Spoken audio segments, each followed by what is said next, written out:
Well, it's nice to be presenting again. I've linked my two presentations together and just going to what Johan said about the level of tax risk reporting at an audit committee level. I've had experience of talking to tax directors where I say, so what is your actual reporting into the internal audit, or into the audit committee?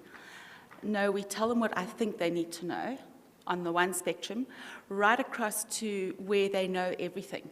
So it is definitely a maturing market. Like Johan says, it can be a real showstopper when there's a huge tax risk that is exposed to the company. So I just want to link my first presentation to my second one and talking about, I'm going to go through tax, the new global priority. I'll look at how I look at the tax risk landscape and how we actually look at tax risk management on that, getting to the right tax operating model, and the journey, and then I'll show you some survey results that EY did. It was about 18 months ago, just to show the maturity in terms of the actual tax operating model regarding tax risk management. So looking at my slide that I presented the other day, the tax, the new global priority, this was a Lloyd survey where tax has now gone from number 13 up to number 1.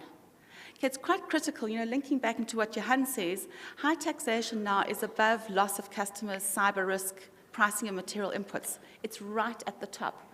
Whilst this didn't include Africa, it only included South Africa. If we'd included Africa, it would have stayed at number 1, in my opinion. So I think it's really critical to understand that move from, I think Johan referred to it as the dinosaur tax department, into like a business advisor and part of the business is critical now if we're going to get to that level where tax is acknowledged as a global priority.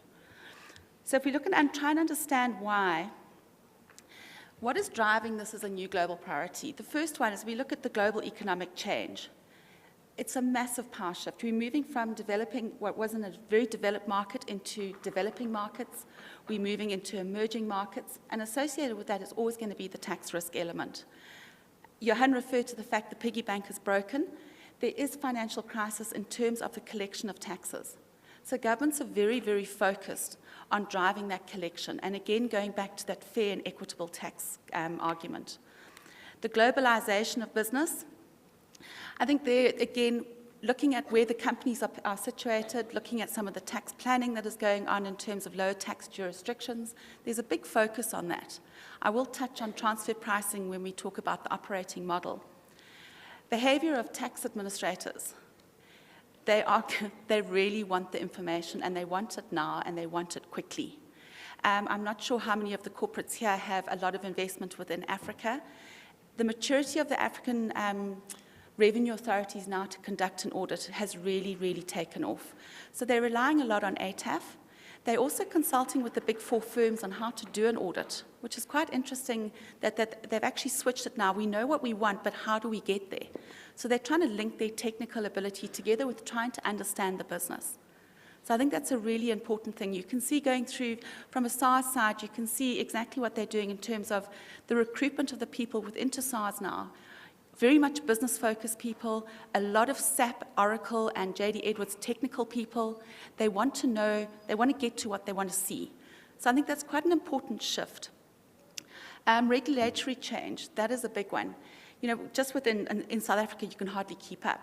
But within the rest of Africa as well, is that the regulatory change is not keeping pace with the change in the economies. So what I referred to in my first presentation is you automatically are going to get tax risk where you have the law and you have the prevailing practice. So you really have to be very careful of how you document that, what processes you've got in place to mitigate that risk, and actually say to the board, this is why I made that tax decision. This is how I looked at it. So I think that's a critical part in terms of good governance. And I think referring back to Johan and to my earlier presentation is this great need for transparency. So again, it's just about getting everything right that the tax authorities can have a look at it. So if I look now at the tax risk landscape,